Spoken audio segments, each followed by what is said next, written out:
To 240 grams of plain or all-purpose flour, add 18 grams of baking powder and 6 grams of salt. Give that a really good stir with a fork or a whisk. Make a well in the center of your flour. Then add in 170 milliliters of whole milk and 57 grams of melted butter. Stir this with a fork until it just comes together. A few little floury pieces are absolutely fine. It should be a nice sticky dough ball, so if it's too thick, add in another tablespoon of milk.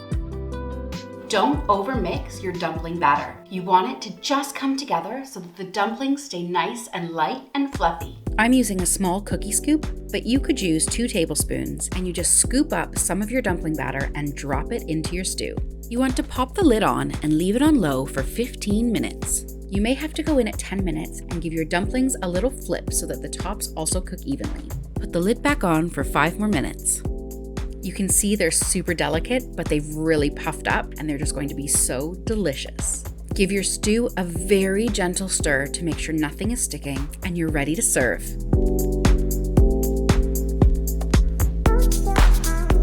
Make sure to hit that subscribe button. Thanks so much for watching, and I'll see you in the next video.